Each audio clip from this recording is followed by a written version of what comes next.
everyone, welcome back to my channel. I hope you're all good. I'm filming this on Halloween weekend, which is why I'm wearing my ghost vest. And it's also the weekend that King Gizzard's new album has come out. So I thought I would do a little bit of a ranking of the 5 King Gizzard and the Lizard Wizard albums that came out in 2022. This is one I've wanted to do for a while, but it has taken me a little bit of time to get my ranking absolute. And now I am very sure in my ranking. I only really got into King Gizzard last year, so I'm still very much making my way through their discography, but 5 albums I am very familiar with are the 5 albums they released last year. I spent a hell of a lot of time listening to them, and I was kind of a fan when they came out, which I wasn't for any of the other albums, so I thought it'd be interesting to talk about them and see what you guys think of these albums and how you would rank them. So as always, please do let me know what you think of my ranking in the comments and let me know how you would rank these albums, because if Reddit is anything to go by, everyone feels very differently about these albums and I love that. So if you're not familiar with King Gizzard, which you probably are if you're watching this video, but their whole kind of thing is that they release a lot of music. They have many albums, and they're all very special and they've all got something kind of unique about them, and they're all very different, which is why I love King Gizzard so much and what makes them such a special band. So in 2022 they released 5 studio albums and a remix album.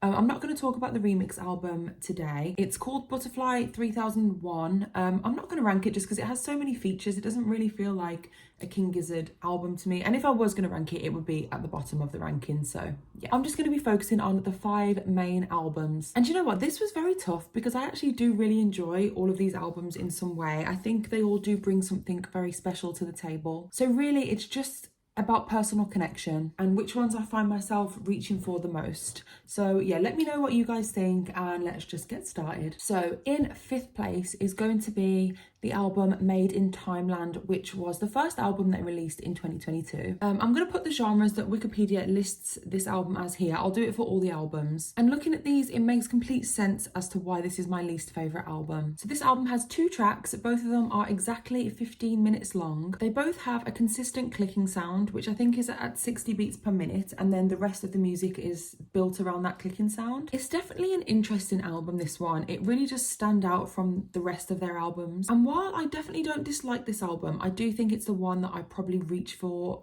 the least. It's primarily an instrumental album, but it just lacks any kind of proper melody, and I think that just bothers me a little bit. And I do have a fairly eclectic music taste. I like most genres, but one thing I've never ever been able to get into is techno music. It's not that I hate all dance music. I can get along with some drum and bass line, that kind of thing, but I've always really struggled with like techno and house music. I've been to a few like techno raves or events, and I think it's just the repetitiveness that bothers me, and that's the main thing I think about when I listen to this album, especially the first track, Timeland. The second song, Smoke and Mirrors, is arguably more interesting than the first, but really there just isn't many moments in this album that I would be in the mood to listen to. I'm not saying it never happens, but it happens quite rarely, so that is why I have to put this album as my least favourite. Next up, in 4th place, is the album Laminated Denim. And this was the 4th album that they released in 2022. Here are the genres for this one again. Laminated Denim is actually an anagram of Made in Timeland, which was the album I just spoke about. And it is similar in that it features 2 exactly 15-minute long tracks. And they were written around the ticking of a clock.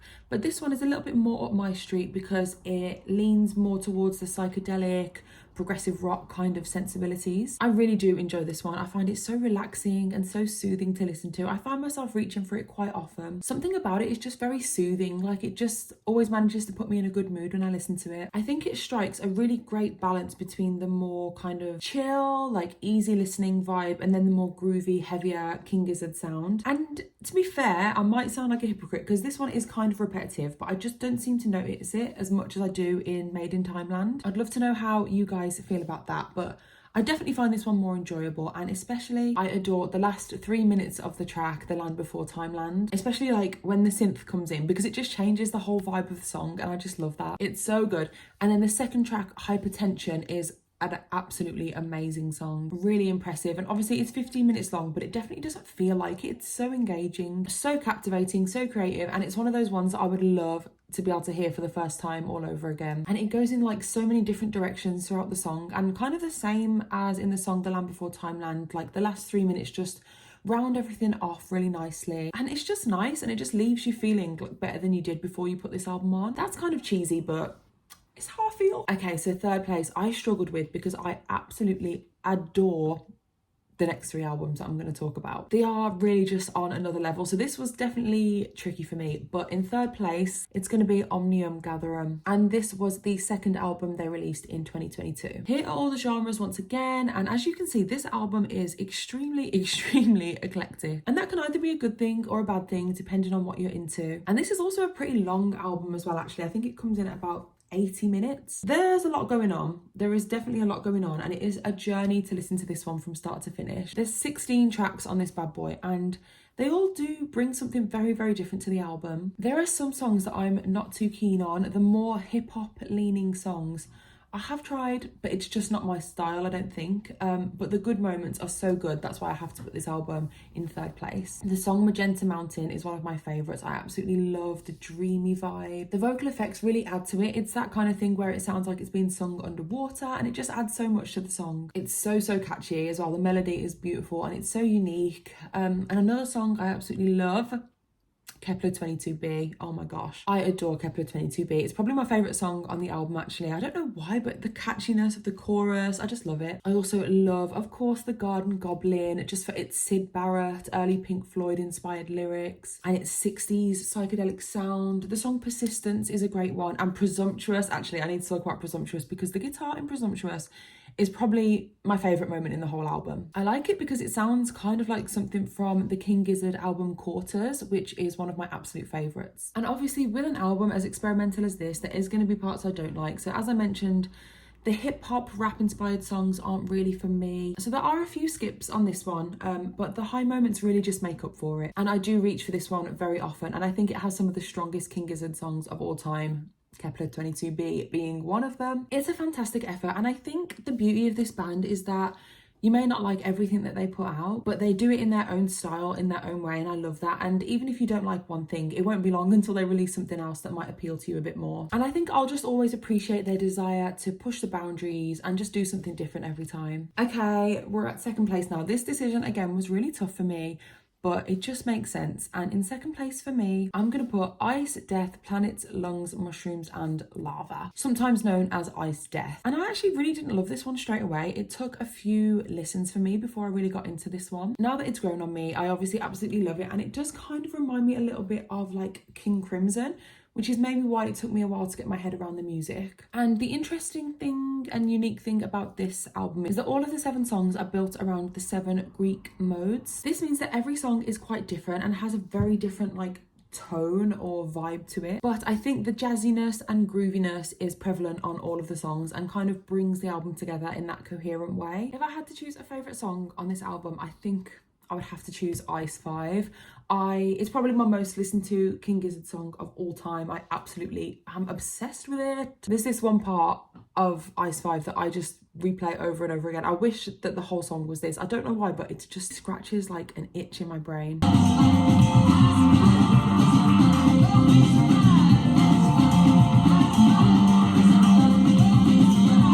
Absolutely just love the last 2 songs of this album as well. Iron Lung is probably my favourite out of the 2, but the way that they weave into each other, chef's kiss. I love the melody in Iron Lung, and I love the way it starts off so like mellow and slow with these really beautiful vocals, and it takes so many twists and turns, and it's just a journey. And yeah, I absolutely adore this album. I really couldn't fault this album, to be honest. I think every song has their place. I really wouldn't change any of them. So now I'm sure you've probably guessed if you know the albums that I'm talking about, but my favourite King Gizzard album from 2022 is Changes, which was their last album of the year. I think the reason why I've got this one in first place is because it didn't need any time to grow on me. I absolutely loved it from the very first time that I heard it. It was love at first listen, and even though it came out towards the end of October, it was in my top 5 most listened to albums of that year, which really does show how much I love it, because your Apple Music Wrapped is done at the end of November, so in 1 month's time it became in my top 5 most listened to albums. This album is cool because every single song is built around one chord progression. The opening track, Changes, is a 13-minute long absolute masterpiece, one of my favourite King Gizzard songs of all time, and basically every other song on the album comes from a section of that song Changes, and in my opinion that just makes the album sound really coherent and it just meshes really, really nicely. There's so many reasons why this one is my favourite. I do find myself reaching for it the most, I think. I think it's pretty accessible as well. Like, my boyfriend likes this one and he's not really into any kind of like experimental music, so I think it's good for someone that's just getting into King Gizzard. It's a nice introduction. This was the first King Gizzard album that I bought on vinyl because I just really personally connected with it, like even after the first time I heard it. For me, pretty much every single song on this album is perfect. It's one you can just put on from start to finish and it's just unreal. The perfect length, and it just encapsulates everything that is so great about this band, and I just can't wait to see what they do next. So that is it for this video. Thank you guys so much for watching. As I said, please let me know what you think of my ranking in the comments. Also, let me know what you think of the new King Gizzard album that just came out a few days ago. I haven't managed to get into it just yet. It hasn't really been a love at first listen for me, apart from the song Set. I love the song Set, but the others are taking a little bit of time for me, so I'd love to know your guys' thoughts. Thank you so much for watching, and I will see you next time for another video.